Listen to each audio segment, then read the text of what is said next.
10 ഈ കപ്പാസിറ്ററാണ്.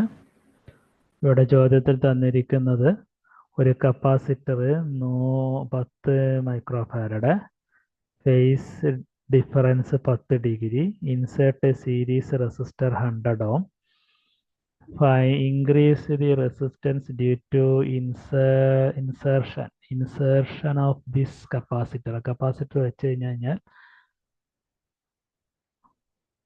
അപ്പോൾ ആ റെസിസ്റ്റർ കണ്ടുപിടിക്കാനാണ്, ഈ അഡീഷണൽ റെസിസ്റ്റർ കണ്ടുപിടിക്കാനാണ് നമ്മൾ നോക്കാൻ പോകുന്നത്.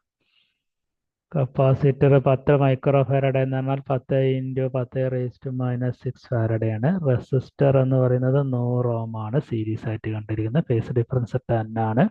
വോൾട്ടേജ് 220 ആണ്. ഫ്രീക്വൻസി 50 ഹെർട്സ് ആണ്. അപ്പോൾ കപ്പാസിറ്റീവ് റിയാക്റ്റൻസ് എന്ന് പറയുന്നത് കണ്ടുപിടിക്കാൻ 1/2πfc. 1/2πfc എന്ന് പറഞ്ഞാൽ 1/2 × 2 × 3.14 × 50 × 10 × 10⁻10⁻6 31 318.3 318.3 ഓം ആണ് കപ്പാസിറ്റീവ് റിയാക്റ്റൻസ്. കപ്പാസിറ്റീവ് റിയാക്റ്റൻസിലേക്ക് ഒരു RC എന്ന് പറയുന്ന സാധനം ഇൻസേർട്ട് ചെയ്യുന്നുണ്ടെങ്കിൽ XC/tan phi ആയിരിക്കും അതിൻ്റെ XC-ൻ്റെ വാല്യൂ, RE-ൻ്റെ വാല്യൂ. XC എന്ന് പറഞ്ഞാൽ അത് ഇമ്പിഡൻസ് ട്രയാങ്കിൾ നോക്കിയാൽ അറിയാം. tan phi എന്ന് പറഞ്ഞു കഴിഞ്ഞാൽ tan phi എന്ന് പറഞ്ഞാൽ ഓപ്പോസിറ്റ് സൈഡ്, ആംഗിളിന് ഓപ്പോസിറ്റ് എടുക്കുന്നത് XC-യും അഡ്ജസ്റ്റൻറ്റ് സൈഡിൽ കിടക്കുന്നത് RC ആണെങ്കിൽ tan phi ആയിരിക്കും. പക്ഷെ പ്രശ്നം എന്താണെന്ന് വെച്ച് കഴിഞ്ഞാൽ 90 - 10 എന്നെടുത്തിട്ട് 80 ഡിഗ്രിയാണ് 5 ഡിഗ്രി ആയിട്ട് ഉപയോഗിക്കാൻ പറ്റുള്ളൂ. സോ 318.3 tan 30 ചെയ്താൽ 56.1 ആവും.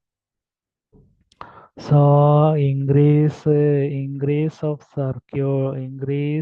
resistance of circuit increase by 56.1 ആണ്. ഇമ്പിഡൻസ് എന്ന് പറഞ്ഞാൽ √100 + 56.1² + 318.3 ഓം ആണ്. വാല്യൂ 354 ഓം ആണ്. കറണ്ട് എന്ന് പറഞ്ഞാൽ V/I ആണ്. V എന്ന് പറഞ്ഞാൽ 220/384.4 0.62. പവർ ഡിസിപ്പേഷൻ എന്ന് പറയുന്നത് I² RC. I എന്ന് പറഞ്ഞാൽ 0.622 × R എന്ന് പറയുന്ന വാല്യൂ 56.2 21.6 ആണ്.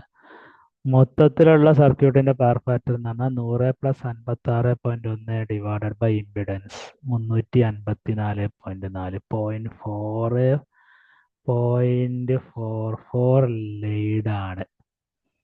അപ്പം ഇതിനകത്ത് നമ്മൾ പുതുതായിട്ട് കണ്ട ഒരു കാര്യം, 90-ൽ നിന്ന് ഈ ഫേസ് ഡിഫറൻസ് എന്ന് പറഞ്ഞ സാധനം കുറക്കണം എന്നുള്ളതാണ് tan phi-ൻ്റെ വാല്യൂ.